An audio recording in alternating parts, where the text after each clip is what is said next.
Journée allemande à Cobourg en 1922.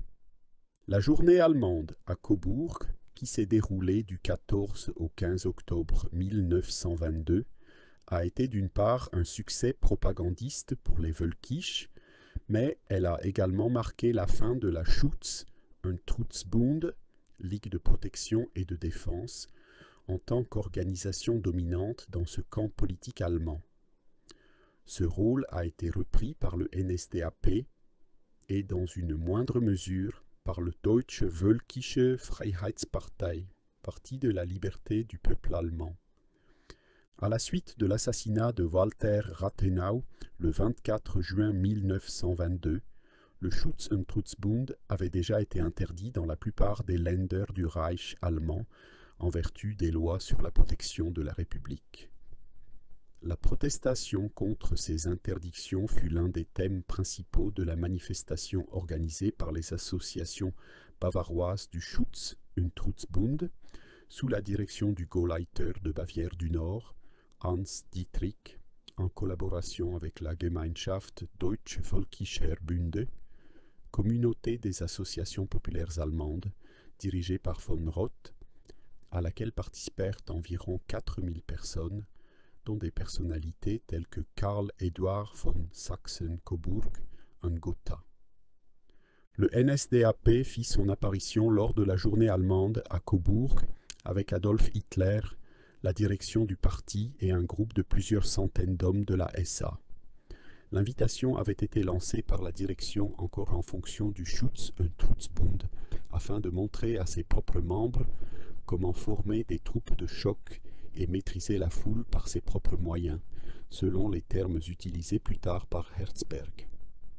Cette invitation, transmise par Max Amann, ne concernait à l'origine que quelques messieurs, mais elle avait été élargie par Dietrich, à qui la direction du NSDAP avait demandé, par l'intermédiaire d'Amann, une réduction de masse si 600 hommes se présentaient. Dietrich accepta à condition que Hitler se rende en personne sur place. Hitler arriva effectivement dans un train spécial avec environ 650 hommes de la SA, une fanfare et un escorte rapprochés, parmi lesquels Dietrich Eckart, Hermann Esser, Anton Drexler, Christian Weber, Ulrich Graf, Alfred Rosenberg, Kurt Lüdeck, Rudolf Jung, Ulrich Klinch et, qui les rejoignit à Nuremberg, Julius Streicher. Peu après l'arrivée des nazis, des affrontements violents éclatèrent à Cobourg avec des contre-manifestants issus du milieu ouvrier de Cobourg et de la zone industrielle environnante, ainsi que du sud de la Thuringe, qui se poursuivirent pendant 2 jours et 2 nuits. Plusieurs personnes ont été blessées dans les 2 camps, ainsi que parmi les forces de police, composées de la police municipale de Cobourg et de la police régionale bavaroise, qui ont agi avec une certaine hésitation compte tenu du samedi sanglant de Cobourg du 3 septembre 1921. Dans l'ensemble, la SA a dominé la journée allemande, notamment en assurant la sécurité dans la salle Hofbräuhaus, où se déroulait la manifestation, et en organisant une marche vers la forteresse de Cobourg, que Hitler avait décidé de son propre chef, contrairement au programme annoncé. La journée allemande à Cobourg, qui entra plus tard dans l'hagiographie nazie sous le nom de Marche sur Cobourg, en référence à la Marche sur Rome des fascistes italiens, qui eut également lieu en octobre 1922, fut importante à bien des égards pour le NSDAP. Il fit pour la première fois une apparition massive en dehors de Munich, dans le nord de la Bavière, attira l'attention de la presse dans tout le Reich et même à l'étranger, put démontrer sa force paramilitaire avec les SA et, grâce à la tolérance des autorités officielles qui rendèrent la gauche responsable des émeutes, sa force politique également, et enregistra par la suite de nombreuses nouvelles adhésions issues du camp Völkisch. Julius Streicher quitta ainsi le Parti social-nationaliste allemand pour rejoindre le NSDAP et fonda le 20 octobre la section locale de Nuremberg. À Cobourg même, lieu de pèlerinage national-socialiste jusqu'à la fin du régime nazi, la section locale du NSDAP fut fondée le 14 janvier 1923.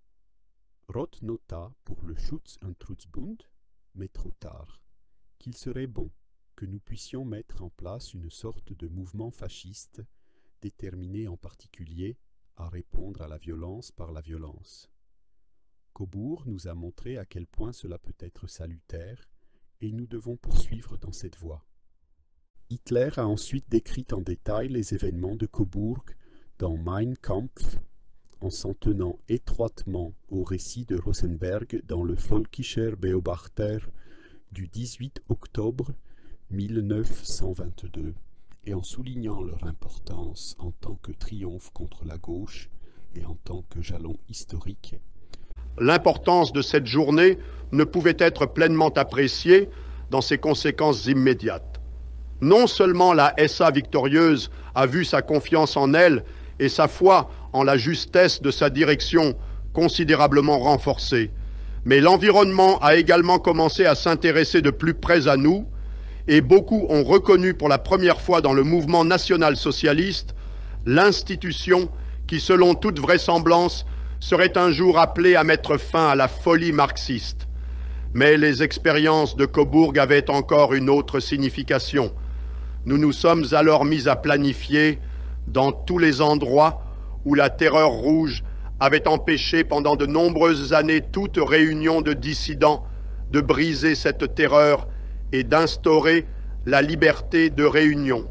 Dès lors, des bataillons nationaux socialistes ont été rassemblés à plusieurs reprises dans ces endroits, et peu à peu, en Bavière, les bastions rouges sont tombés les uns après les autres, victimes de la propagande nationale socialiste. La SA s'était de plus en plus investie dans sa mission, s'éloignant ainsi de plus en plus du caractère d'un mouvement de défense inutile et sans importance vitale, pour devenir une organisation de combat vivante pour l'établissement d'un nouvel État allemand. Pour la SA, cela se traduisit notamment par l'introduction d'un uniforme unique avec casquette et coupe-vent, ainsi que par l'adhésion massive de nouveaux membres, qui se traduisit par la présence de plus de 5000 membres de la SA au premier congrès du parti à Munich, le 27 janvier 1923. Au Parlement bavarois, les événements de Cobourg ont donné lieu à un long débat les 21 et 22 novembre, déclenché par une interpellation du SPD, au cours duquel Franz Klingler a porté de violentes accusations contre le gouvernement, que Franz Schweyer a rejeté. Les instances officielles du Reich, telles que le ministère de l'Intérieur et le commissaire du Reich chargé de la surveillance de l'ordre public, s'intéressèrent également aux événements de Cobourg. Un article du Münchener Post et un rapport anonyme adressé au commissaire du Reich servirent de base à l'un des motifs invoqués pour justifier l'interdiction du NSDAP dans l'État libre de Prusse, prononcé le 15 novembre par Karl Severing. La médaille d'honneur de Cobourg. À l'occasion du 10e anniversaire de la journée allemande de Cobourg, Hitler créa en 1932 la médaille d'honneur de Cobourg, qui fut décernée aux participants de l'époque. La médaille d'honneur de Cobourg figurait, avec l'ordre allemand, l'ordre du sang et l'insigne d'or du parti, parmi les plus hautes distinctions du NSDAP. Entre 422 et 436 anciens combattants en ont été décorés. Plus tard, cette distinction du parti a également été décernée à titre honorifique. En février 1938, on comptait 418 titulaires de la distinction, dont l'ancien duc Karl-Édouard. La médaille d'honneur de Cobourg fait partie des distinctions honorifiques du NSDAP. La décoration a été conçue par Louis Walter et modifiée par Hitler. Elle représente la croix gammée, symbole du NSDAP, devant une épée verticale symbolisant la SA. La croix gammée et l'épée sont entourées de l'inscription « Mit Hitler in Cobourg 1922 bis 1932 ». avec Hitler à Cobourg de 1922 à 1932. La forteresse de Cobourg est représentée sur le bord supérieur. La société d'Eschler de Munich a également fabriqué des insignes en argent avec une croix gammée rouge carmin. 2 exemplaires sont connus. L'un a été décerné à titre posthume à Heinrich Bauschen, membre de la SA assassiné en 1929 à Duisbourg. L'autre a été remis à Thérèse Esslinger de Munich. Le texte du certificat de remise de la distinction du parti, signé par Adolf Hitler, était le suivant. Le titulaire de ce certificat, membre du parti, a participé au défilé à Cobourg les 14 et 15 octobre 1922. Il s'est vu décerner la médaille d'honneur de Cobourg à l'occasion du 10e anniversaire du parti. Munich, octobre 1932. En Allemagne, cet insigne est considéré comme un moyen de propagande anticonstitutionnelle. Sa fabrication, son port en public ou sa diffusion sont interdits par l'article 86 du Code pénal allemand, StGB.